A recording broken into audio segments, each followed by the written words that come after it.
So let me start with wishing you a very good morning. Thanks for joining us this early, and welcome to DGAP's morning briefing. I'm Sophie Meiners and I'm a research fellow at DGAP's Center for Migration. And it's a pleasure to be chairing this week's edition on migration diplomacy, what to expect from Germany's migration agreements. As you all know, the current debate on migration is intense, with numerous proposals and some policy shifts like the tightening of the borders. However, and this is also clear, migration management extends beyond our borders. It requires cooperation with partner countries, and this is what we can call migration diplomacy. Germany's approach to these issues involves various agreements with partner countries, including the deals with India and Georgia, and strengthened cooperation with Morocco. Last week only, in the last 7 days, Germany has signed 2 additional agreements, one with Kenya during President Ruto's visit to Berlin, and the agreement with Uzbekistan that was signed on Sunday in Samarkand. And while the full details of these agreements and the agreement's text are not yet public, we all know that the deals focused on 2 things. One, enhanced cooperation in the field of return, and second, promoting labor mobility. But we don't know, what does this mean exactly? What is in these agreements and how will they translate into practice? Will they alter our relationship with the countries we are signing the agreements with? And how do we ensure that they are not just dead paper, but are actually filled with light? And in light of these pressing questions, I'm very delighted to welcome an outstanding panel of experts today with us. With us, we have Peter Schmidt, who heads the Office of Germany's Special Commissioner for Migration Agreements, Joachim Stamm. Then there is Paddy Knudsen with us, a development economist who consulted for various governments, UN agencies, EU institutions, civil society organizations, and is a member of the African Non-State Actors Platform. And lastly, my colleague in DGAP's Center for Migration, Svenja Niederfranke, who will help us understand these agreements better. We will hear from these 3 experts in the first 30 minutes of this meeting, so roughly until 9. And in the remaining 30 minutes, you will have the opportunity to have your questions answered by our experts. I'd like to start this first part of the meeting with you, Mr. Schmidt. First of all, thank you for being with us. I can imagine that your job is currently one of the busier ones, so thank you very much for making time. As head of the office of Joachim Stamm, Germany's Special Commissioners for Migration Agreement, you have already been in the room with many different partner countries. For example, we already mentioned it, Georgia, preparing the agreement signed last December, but also with Morocco. So I would like to ask you to help us understand, what do these 2 new migration agreements with Kenya and Uzbekistan entail in detail? How are they maybe different from each other, and how do they fit into the current debate regarding efforts to reduce irregular migration in Germany? The floor is yours. Thank you very much, Sophie, and good morning, dear colleagues, ladies and gentlemen. The job is actually busy from time to time, but it's a great pleasure to be here, of course. And Sophie, you have basically said it all now, so there's little left for me, but I try to. Well, my name is Peter Schmidt. First of all, I would like to thank you very much for inviting me to today's DGAP event, and I'm looking forward to give you an early in the morning insight into our work. I hope you have had a good cup of coffee or tea at this early hour, and that I can introduce you to some interesting aspects of migration partnerships. Today's topic fits well by chance, as Sophie has mentioned, because we have signed migration agreements with the Republic of Kenya and the Republic of Uzbekistan only a few days ago. But first, if you allow, let's have a look at the background. The governing parties agreed in their 2021 coalition treaty to reduce irregular migration and strengthen legal migration. Development of migration partnerships by the Special Commissioner for Migration Agreements, a quite long title actually, Dr. Joachim Stamm, is one building block in this area that is designed to a long-term and comprehensive cooperation with countries of origin. According to the Coalition Treaty, migration partnerships can include the cooperation on the readmission of people who are legally obliged to leave the country, but also aspects such as the recruitment of skilled workers, the expansion of economic cooperation, visa facilitation, the creation of training measures for the German labor market, and the establishment of job fairs. For us, it is about a cooperation on an equal footing. Individual features and interests, for example, let me say, level of education, avoidance of brain drain, special interests of our negotiating partners have to be for sure taken into account during the elaboration of partnerships. The Special Commissioner has established an interministerial working group for the ongoing close exchange and cooperation with all the relevant ministries and other governmental agencies as well. Such a cooperation, so to say, a whole government approach, is a decisive factor for achieving success in the field of comprehensive migration partnerships. But what is important, in addition to this new comprehensive approach, the ongoing return and readmission cooperation with other third countries is continued by the responsible federal and Länder, in German, state authorities. Also, the work of the Federal Employment Agency, for example, especially with regards to international measures for skilled immigration, continues, of course. There is no stop sign saying migration partnerships first or the like. The long-term goal, however, is to develop and maintain comprehensive migration partnerships combining these essential elements, especially return and readmission, as you have mentioned before, Sophie, cooperation and labor migration as well, with as many third countries as possible and useful at the end of the day. Figuratively speaking, we want to build step by step, of course, a network of migration partnerships with different states in different regions of the world as a contribution to the regulation of migration. In line with this, also the new EU regulation on asylum and migration management provides that the Union and the member states shall, of course, within their respective competences, promote and build tailor-made and mutually beneficial partnerships with third countries. That should strengthen cooperation with third countries on asylum and migration, including readmission and addressing the root causes and drivers of irregular migration. We are already on this path and will continue on it. Please allow me to make an important remark at this point. Special Commissioner Joachim Stamp is not the Return Commissioner, in German, der Abschiebebeauftragte. Rather, he brings together and bundles the different interests and concerns within the federal government in the development and implementation of new migration partnerships. But to be clear about this too, of course, return and readmission policy is always an essential component of migration partnerships for us. So after these general remarks and hopefully another sip of coffee for all of us, I would now like to give you an overview of where we currently stand. Sophie has mentioned before, on the 5th of December 2022, before the Special Commissioner came into office in February 2023, the German-Indian Migration and Mobility Partnership Agreement has been signed. Since taking office in February 2023, Special Commissioner Stamp has been in dialogue and negotiations with a number of countries. Since then, we have already successfully concluded first important migration partnerships. In detail, last week, on the 13th of September, the Federal Minister of the Interior, Nancy Faeser, signed a migration agreement with Kenya in Berlin. Kenya is a vital partner for us in East Africa and particularly important due to its economic and political power. As you will know, Germany and Kenya traditionally maintain a close friendship. With our recent migration agreement, we address all important points of migration cooperation. The part on regular migration is closely based on the Skilled Immigration Act, in German, the Fachkräfteeinwanderungsgesetz, FEG.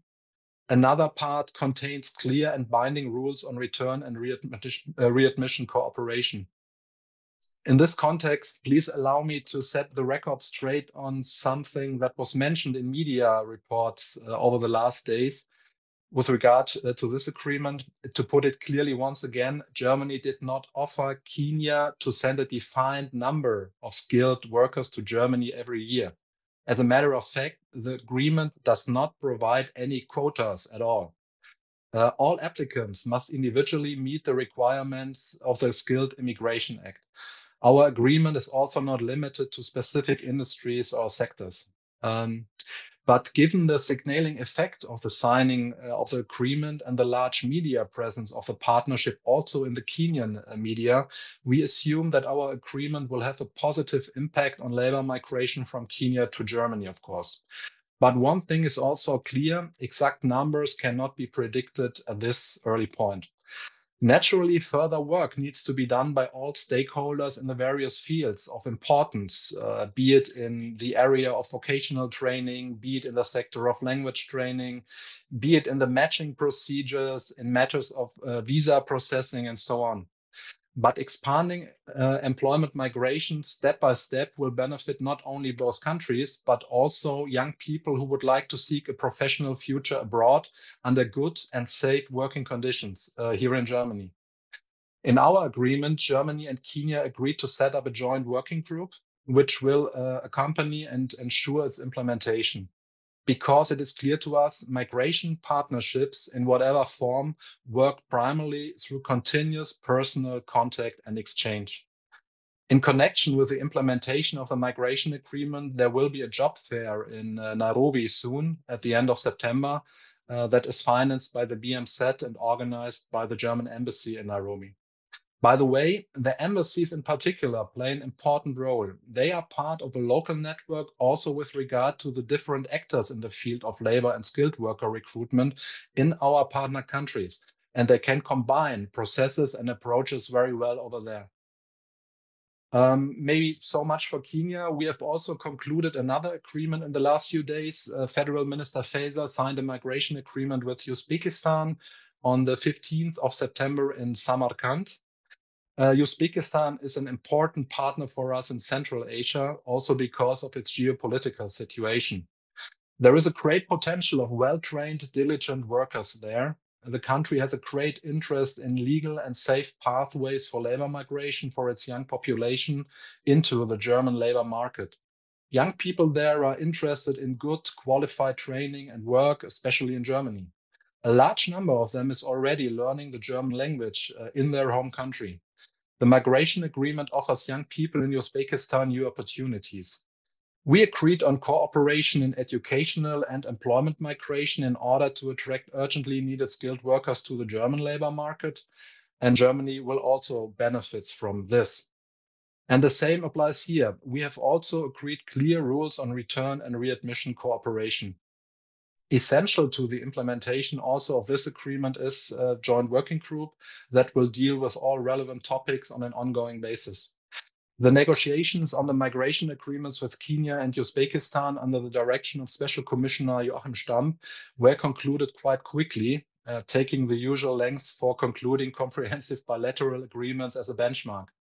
This also underlines the mutual interest of the partners. Well, a few words about other partnership projects. Peter, if you could come to an end, that's very interesting listening to you, but we have two other speakers lining up. I will speed up. I will speed up, Sophie. So let me mention, of course, the migration agreement with Georgia in Tbilisi in December 2023. We have also migration partnership with the Kingdom of Morocco that started in January 2024. For this purpose, there are fixed common working structures were established in all relevant areas. We have ongoing discussions, negotiations with Kyrgyzstan. 2 days ago, we have set up a cooperation on migration management issues with the Republic of Colombia. For this purpose, a joint steering group will be set up soon. So let me mention, Ghana, of course. The Philippines is another country. But let me say one thing that is quite important from my point of view, that migration partnerships do not and must not necessarily have to be based on comprehensive agreements. They can also be based on MOUs or good cooperation structures, because the decisive factor is not the scope of contracts. What is crucial that we regulate and organize migration in an effective and practical manner in a close and long-term cooperation with our partners. So maybe so far at this point. Thank you very much, and I'm looking forward to your views. Thank you. Thank you, Peter. I think you made it clear that these agreements can be one building block in Germany's migration policy, and this Exactly. migration diplomacy is a part of it. But the second point that stuck, I think, was these are mutual beneficial partnerships with these countries. And this is something I think Paddy is an expert to tell us more about. So Paddy, you have over 15 years of experience in development, in development and in migration governments, and you have a deep understanding on how these European but also German migration policies then impact partner countries.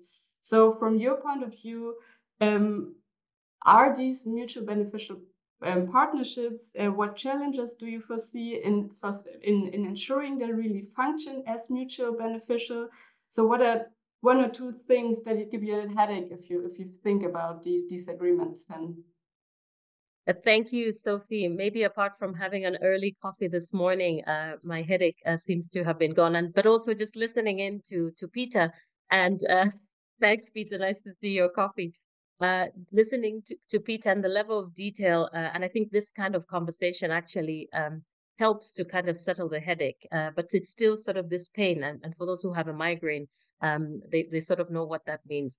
Why do I say this? I think it's starting from the challenges. What I see, I think, from and coming from a global south perspective, because I don't have any other terminology to use, when I think of the package of countries, the group of countries that Germany is negotiating with, they're least developed countries or developing countries.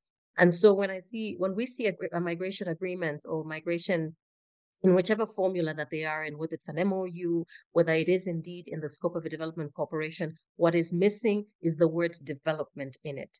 And how and whose development are we looking at? So I think that is always very important.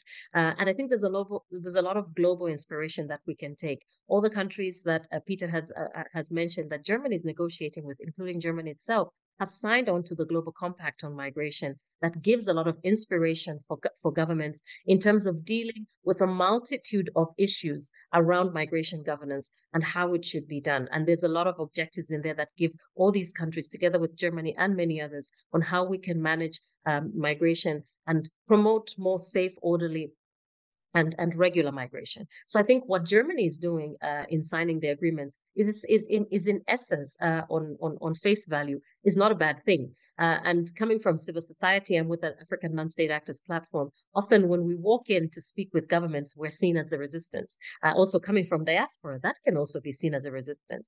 But in actual fact, having agreements is something that we kind of see that could have some mutual benefits. But as we say, the devil is in the detail.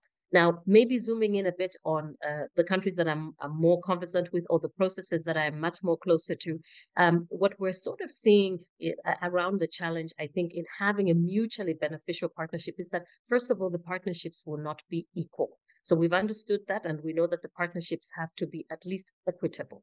What does that mean? Where are the other partners' needs in negotiating this? And Germany has not only made it very clear in terms of the various policy documents that it has, there is even a commissioner who carries out this function. But when you look on the partner countries side, there's usually the same structures that we have had within the governments, and sort of these structures trying to morph and try to come up with an organism without sort of a function that is sometimes sitting, let's say, with a permanent secretary in charge of diaspora, or a ministry that is in charge of labor migration. And so we know what that means in terms of looking at the institution that is also chiefly negotiating. It probably means some parts of it would have less emphasis. So there's a work that has to be done behind the partner countries' needs to ensure that they're really in a position to negotiate that's something that is mutually beneficial.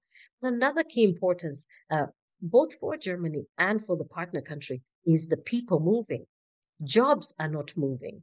Technology is not moving. People are moving. And when people move, a lot of other aspects have to be taken care of. And so what is high on the agenda for people? Kenyans, for instance, people from Uzbekistan, Colombians, Ghanaians, and Filipino migrants will be looking for decent work that they have not been able to acquire in their country or in a neighborhood country. As you know, in most of these regions, migration is first into the region itself before people think about moving abroad. And so decent work is really important. What can Germany provide? Vocational training is also very important. Youth empowerment is important. Also, empowerment of women is important. So there are many elements that come into the mix. But we also know that there is a need for other categories of people who need to move that may not be taken care of, as Peter has said, in a comprehensive labor migration agreement. That actually a comprehensive agreement is not a one-size-fits-all, right? We can't put everything in the broth. Least that we make it spicy for people who don't eat spicy food. And so at the end of the day, I think that's very important, and we need to be very conscious of it, that we're not moving into comprehensive agreements to deal with a multitude of problems and leaving other problems inside left unsolved. So that's very important. I think that another part of it that comes then is that the one that has a much more refined agenda. So in most of the agreements from my analysis and reading from what other colleagues have written about it in the last couple of weeks with the two agreements, but also with a lot of word around the Ghana agreement and the experience that has come before that Germany has signed on to. Germany is a little bit more mature in terms of refining its needs. So there's a very high returns efficiency that needs to be gained out of this. And we're not quite sure how that will play in terms of the needs that I've just outlined, decent work, vocational training, because the number one thing that's sitting between a migrant being in Germany and being in Nairobi, Kenya today is the visa. So I'll move into the soft infrastructure as part of the second challenge that I see. So one challenge is sort of this needs and the preparation of the partner country, and the next one is the soft infrastructure. And there are many elements in the soft infrastructure, and I'm hoping other colleagues who are joining online can also feel free to share a little bit later, but throw some things in the chat. Top of my list is things around the language. That's a very big part for you to be able to move from one place to another. I'm a migrant in Germany, and I know what that means. It took me quite some weeks for me to be able to produce certain words. And even though I even have orientation around working around development itself, and also have family that have come out of Europe, it still becomes very difficult for you to learn a new language. So learning language is quite strenuous. And one would say it's a life learning skill. And so that language also has to be available in that country of origin. So we need to look at availability of learning German in that country of origin.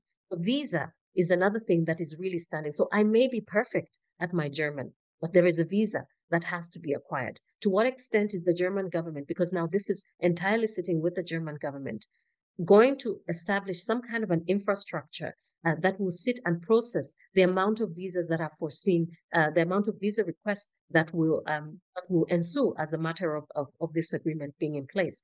There's something also about the job. Peter just mentioned that the sectors are not clear. So what happens when the sectors are not clear? Everybody thinks that they can come to Germany, right? And so that aspect would also need to be clarified as the two governments are going on in outlining those needs. Another thing that we're seeing, because when you don't really see infrastructure changing, just by trying to see how the Schengen visa, for instance, is working, is that we're seeing a high rejection rate for the Schengen visa. And our question then is, if it's so difficult to get a Schengen visa to visit your grandmother or for you to go for a meeting, to what extent will the capacity of Germany be increased to issue national visas in relation to vocational training and work that is foreseen? So that's also quite a question mark when we look at the current Schengen visa capacity, because that's the only proxy that we do have. Then there's an essential element, job matching. This is not the first time that migrants will move across for a bilateral agreement. But we've also seen from past that job matching has really been very critical, because sometimes people have arrived overqualified and not meeting their needs as a job seeker. So to what extent will PhD holders not be driving taxis or driving an Uber because they're just not able to acquire these kind of jobs that are there? So to what extent is the whole range of labor being looked at? But then I also come to the so-called unskilled, which is not a term that we're using, but essentially we know that nobody's unskilled. To what extent are those going to be captured into the labor market? And so I think when we think about the headache as I end, I think a smooth landing is really important for these migrants. And my emphasis is really around the migrants, because everything else can be sorted between governments. But for the migrants, where's the role of the actors on the ground? Can we see more municipalities talking about what the impact would be here in Germany? What about the diaspora, the African diaspora, the Filipino diaspora, the Ghanaian diaspora? What role, for instance, in the different task force or I know there are intergovernmental ministries that are being put together to negotiate. Where do you see the role of diaspora bringing their inputs into these agreements before they're actually signed, but also all the way into monitoring how the agreements will actually be implemented? And the last thing that gives me a headache, Sophie, miscommunication. And Peter touched on this. In the last week, we've heard the number 250,000 being waved around. And unfortunately, it came from top government officials. And so miscommunication, what that does and why that gives me a headache is because somebody sitting in Nairobi thinks that 250,000 Kenyans are going to descend onto Germany because of this agreement. Now, everybody in the room here knows, you and I know that that's not going to happen. And Peter has just confirmed that this is actually not going to happen. And so it will be very important as Germany and Kenya, for instance, and Germany and Uzbekistan, as they go along, that there is a communication strategy that takes care of misinformation extremely carefully, because it has an impact. It opens a door to smugglers and migrants, to smugglers and traffickers at the same time. And it also opens doors for people not to see the viability of this particular agreement on the ground as being useful for them and try to explore other paths to make their way to Germany. And I'll stop here and touch on other issues related to social protection as we go along. Thank you, Sophie.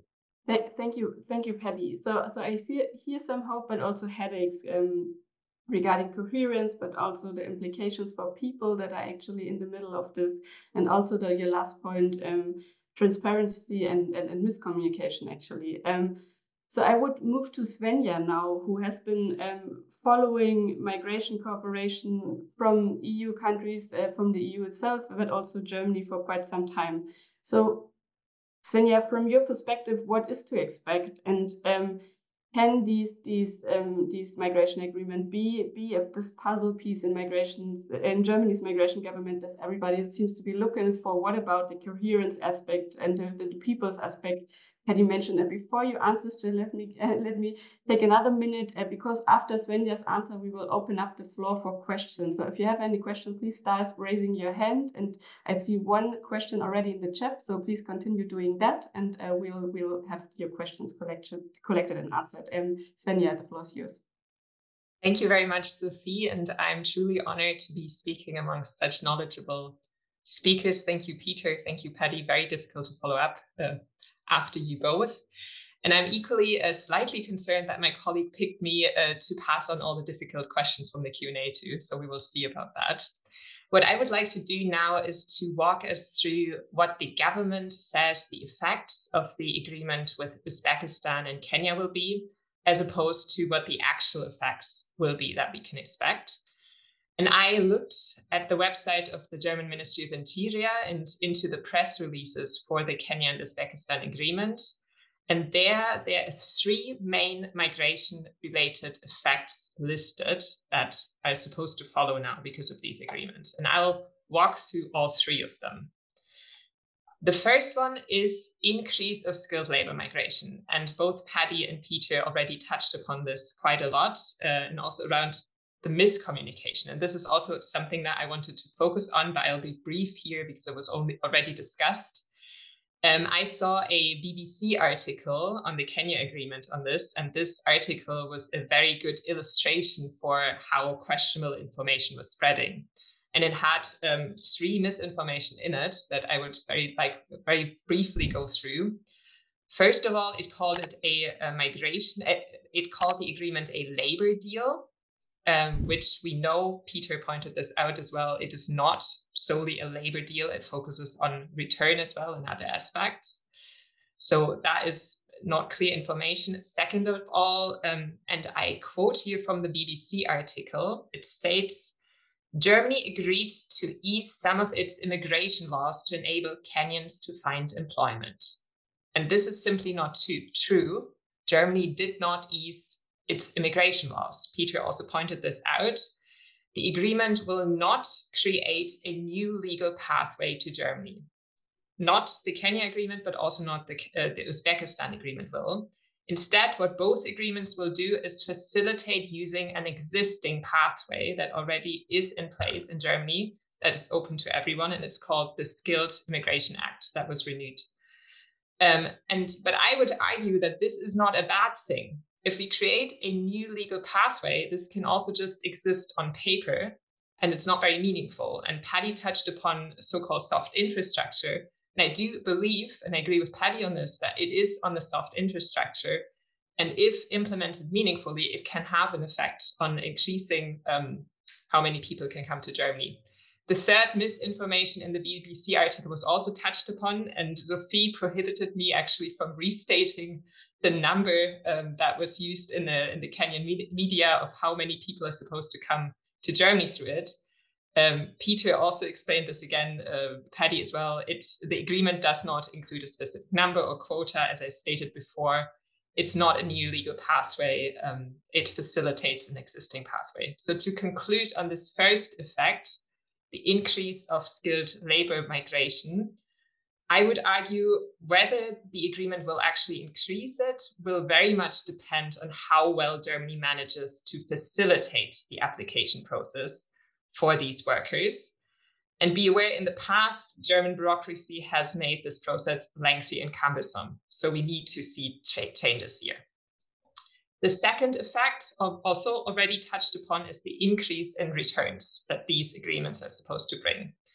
And both agreements include commitments to take back own nationals without a valid legal status in Germany.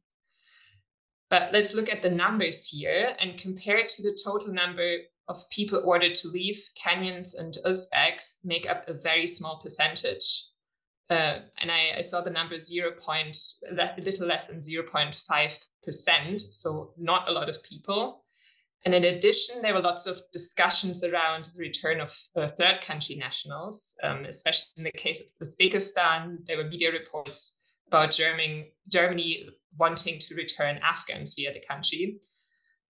Information here is very vague still, and it's likely going to focus on individual cases of individuals who've committed serious crimes.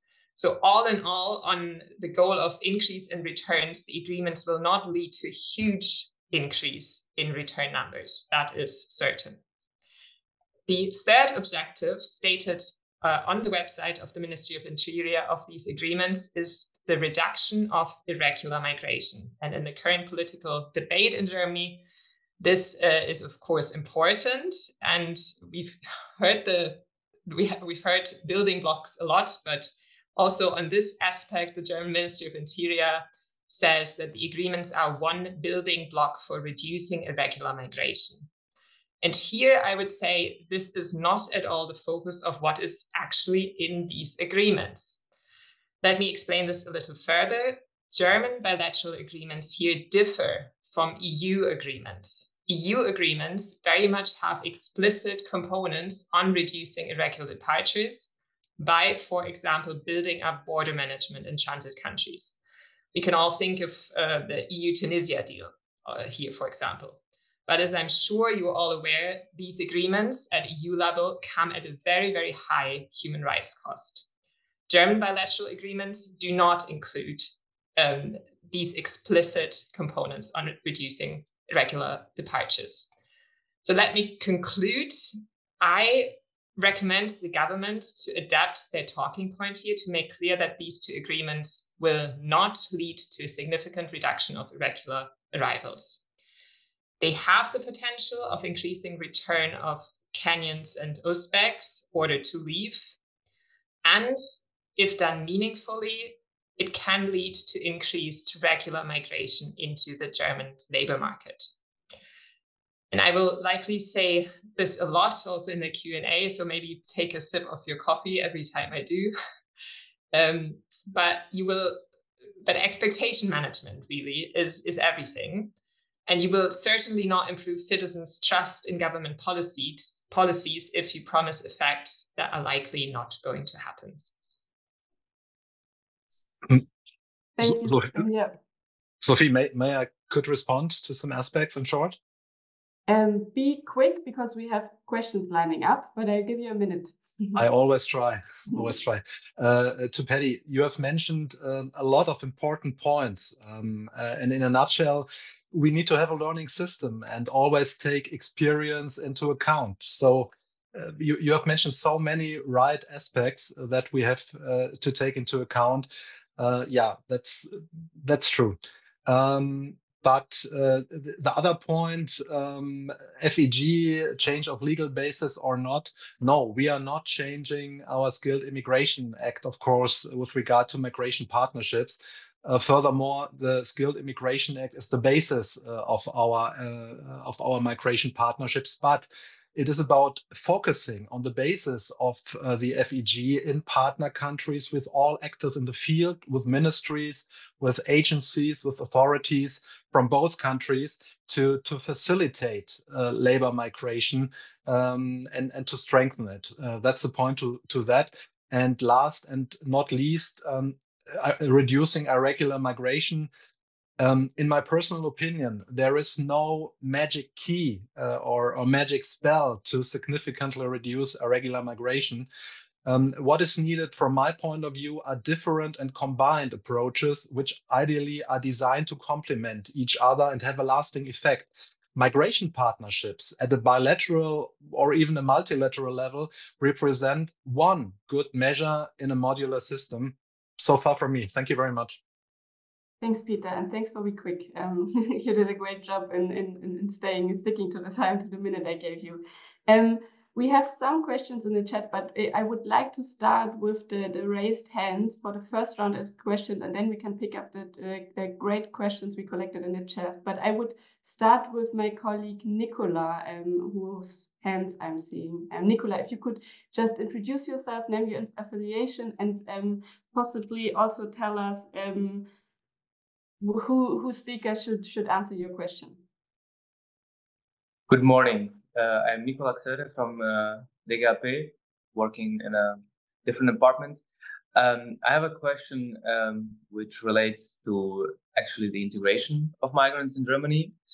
The thing is that we have the main opposition party talking about how we can't keep receiving such large numbers. And today at this session, we've talked about new not new legal pathways, but new ideas of receiving labor migrants. So I'm interested whether you consider that the current coalition government should take over the turf and talk more about integration measures, more about policies. So in which way we can actually create an environment more conducive to those numbers of migrants that we sort of need, and to make an orderly debate in Germany. Probably Svenja would be person to answer, but I'm looking forward to hear from anyone. Thank you. Thanks, Nicola. I see Markus Engler's hand. Please unmute yourself. Yes, thank you very much. And thanks for setting up this debate. I mean, I have a lot of questions, but I will try to focus. We don't have much time. I mean, obviously, I mean, migration agreements are embedded also in broader diplomatic relations between countries. You mentioned it also, Peter. And could you say more generally? I mean, are there? I mean, how are those connections being made with general international relations, diplomacy? I mean, I know you cannot probably share details, but probably there are other aspects which are linked to those agreements. And then I also, looking at the agreements that are already on the table, there's always this 2019 Guinea agreement, which is out of the discussion. I mean, if you look at the agreement in details, it's really very similar to the new migration agreements. It has a labor migration component, a return component. Is it still operational, or is it, because it's from the former government, not even, mentioned in all these debates? And yeah, I just leave it there. I mean, because time is so short. Thank you. Christina Mecke, please. I am the only one who can't hear.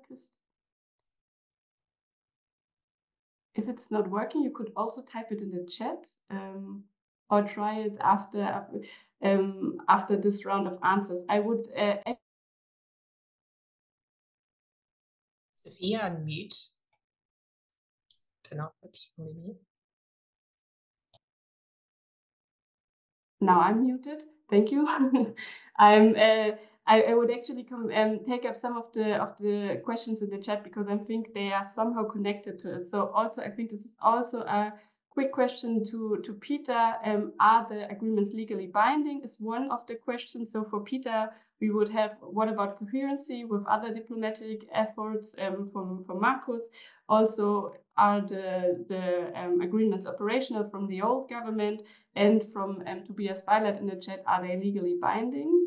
And Svenja, what about the integration part? Is this something that the government should focus more on, especially in light of the agreements and the people and the talents that are about to come to Germany following these agreements?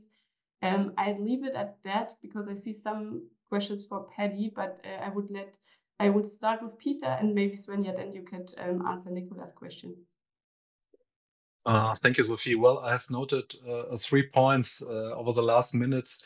Maybe in short, integration, pre-integration is a very important aspect because people need to know what to expect here in Germany, made from Uzbekistan, made from Kenya or somewhere else. And here in Germany, integration must be actively tackled, especially also in company all over Germany. A very, very decisive point.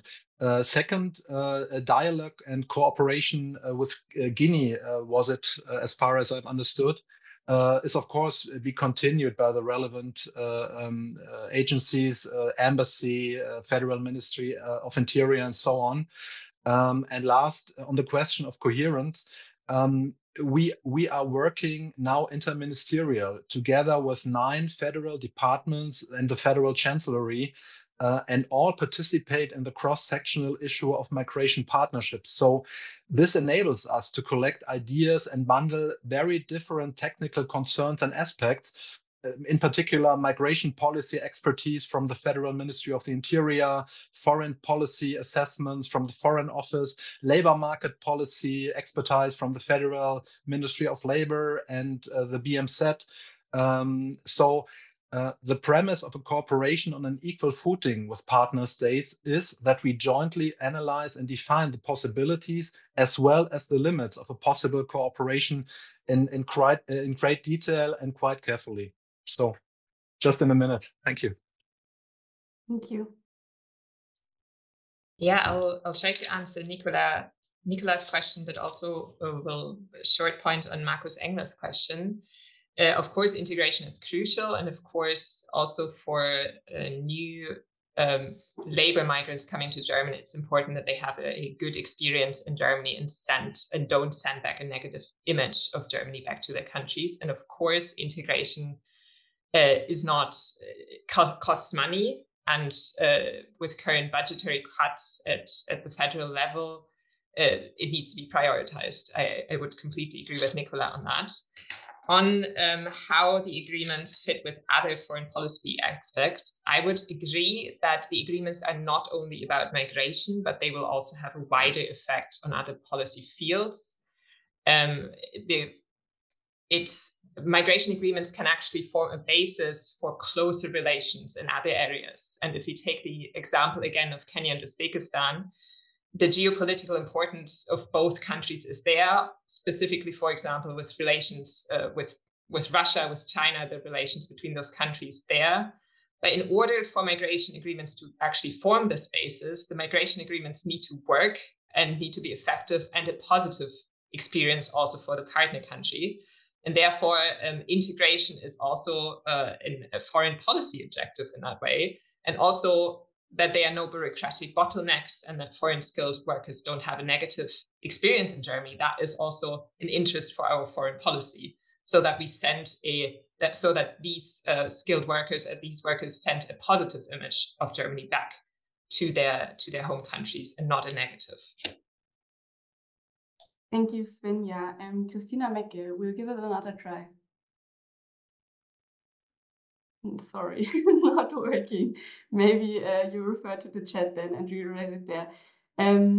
I had the chance to look at the chat again, and I think there are 2 questions, mostly pointed at you, Peter, again, but something also Paddy, of course, has an answer to. So for Peter, there's the question, why aren't the negotiations more transparent and inclusive? Why, for example, weren't civil society organizations part of negotiation consultancies or stuff like this?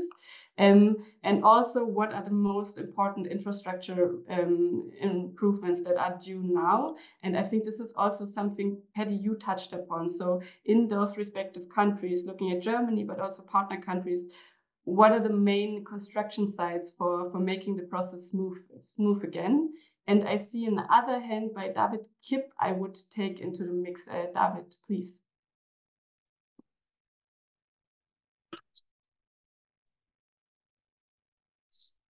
Yeah, good morning, and thank you for setting this early coffee meeting.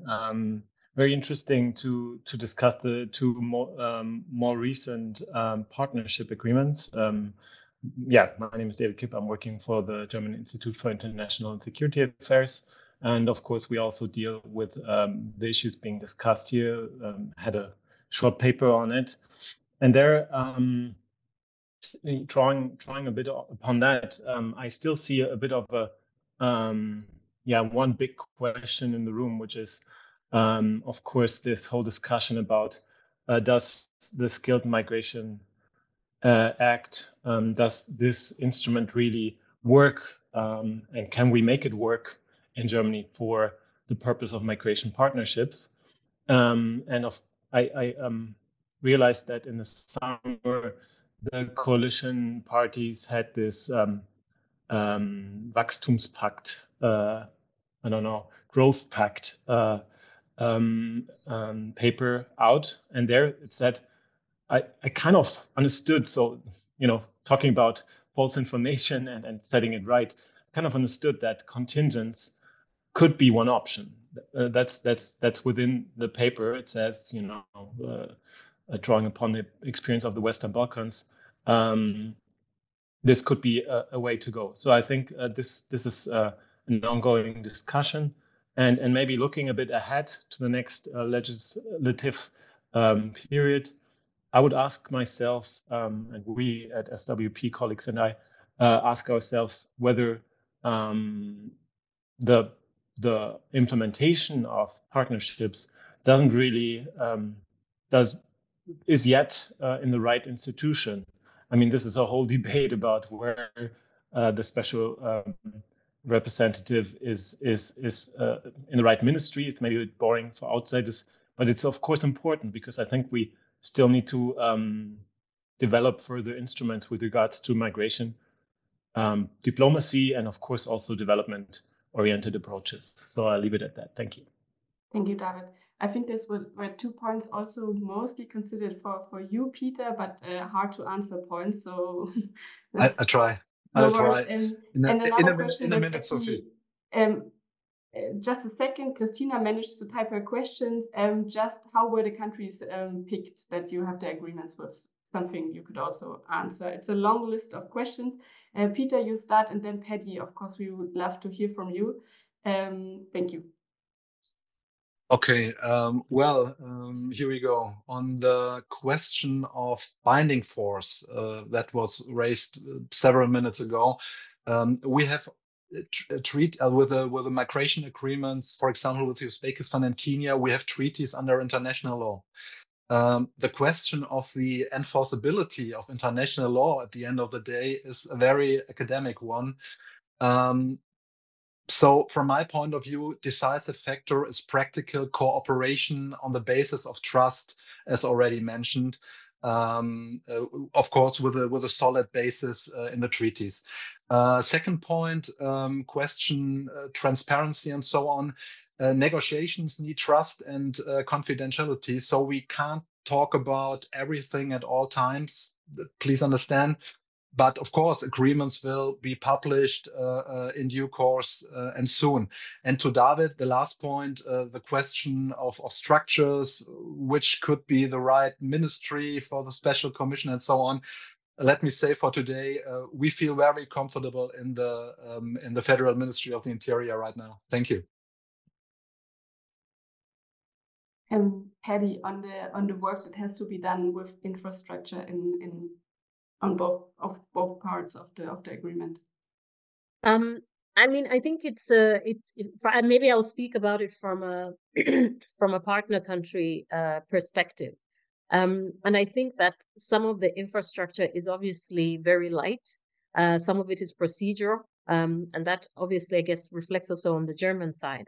But then some of it is sort of just hanging outside the door of either side in terms of putting mechanisms together, but also ensuring that what is the next, is there some kind of a standard operating procedure to actually operationalize the agreement? To what extent does that go through? I'll give you an example. I feel like the issue around social protection has been danced around because Kenya, for example, and Uzbekistan would have an understanding, and at least this is also what we heard from the German side, that but social protection is embedded already in law. We know a lot of things are embedded in law, but it doesn't mean that's what's going to come out as practice. So to what extent, and we're talking about migrants, so to what extent will social protection provisions be actually outrightly put out and spelt out? Because then these become the guiding principles in which the agreement remains mutually beneficial for migrants themselves, right? And we also have to understand that, there are many parts of Germany that migrants could arrive to. And so, as one of the questions that I asked when we are talking about this particular issue, is Germany ready for migrants? Because that's another part of the conversation that's usually not taken care of, and people are moving. And we keep saying people are moving and they will move into communities. What kind of preparation is actually being done in the ground? And I think kind of preparation comes with an enhanced role of the diaspora that are already there, living in these communities within Germany, to not only say and speak into the kind of issues that they're facing so that those are actually dealt with, but also to allow a real preparedness of where people are going to live and actually thrive. Why is this important? I think Germany could also learn from the IT professionals that, for instance, came through agreements from India. Where are those people now? What kind of integration challenges did they go through? What kind of issues are there? Germany can learn from other migration agreements that have been made in the past as well. But also, Germany could learn from other European partners and the kind of agreements that they have signed with some of the countries that they're signing with today. So I think there's a lot to unpack in terms of learning lessons to build that infrastructure, because you can write a long list menu, Sophie, but it's about what can you practically be able to do within the system.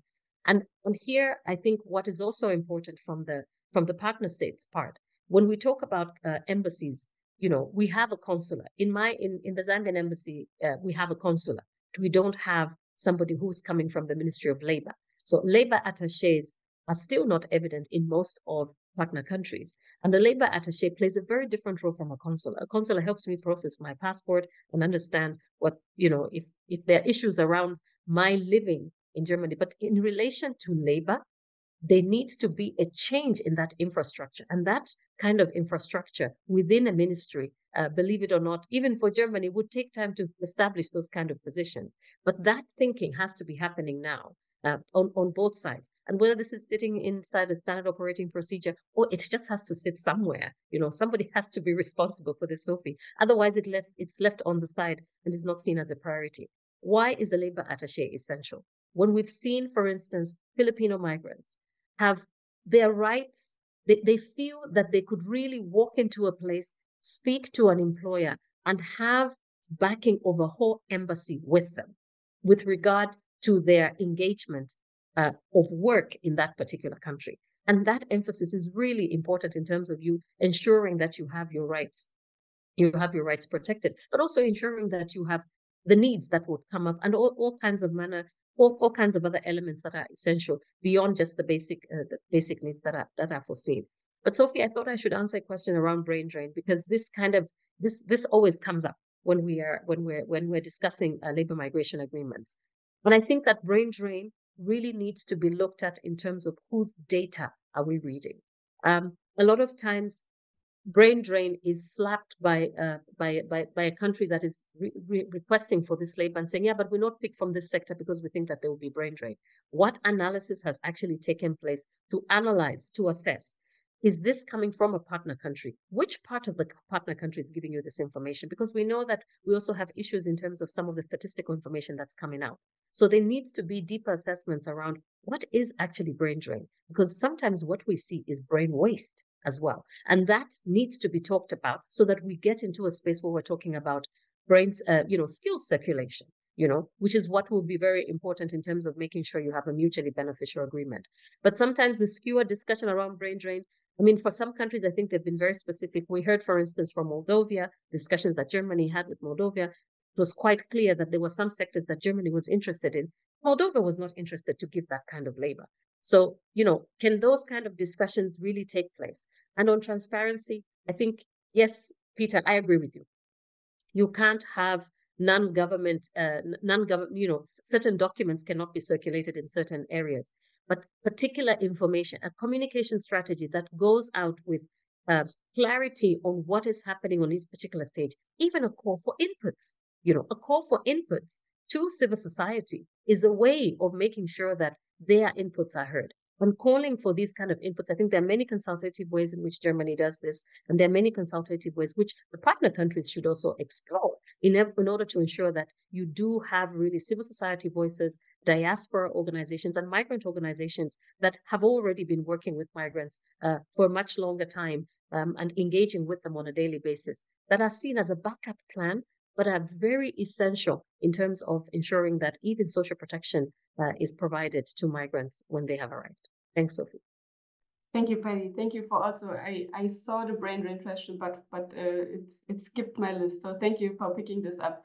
And thank you also for mentioning some personnel, some institutions, some actors that would or should be and are a part of the solution. So thank you very much. And we have 1 minute left, so let me wrap this up. And thank you very much for this questions, for the debates. I think we all learned migration diplomacy is here to stay. It will remain controversial. It doesn't stop with the paper. It doesn't stop with the agreement. There's a lot to come afterwards. So we really look forward to follow at DGAP these developments closer and look forward to discuss these developments in the future with you. And thank you for the interesting debate. Thank you, Peter, for your expertise. Thank you, Paddy, for your expertise, and Svenja for shedding light on the issues. Thank you for the interesting questions and for your interest in this debate. And as I said, this won't be the last discussion on migration diplomacy. There's something to do here, to learn here. So we look forward to next time discussing this. Thank you and have a good day and enjoy the rest of your coffee.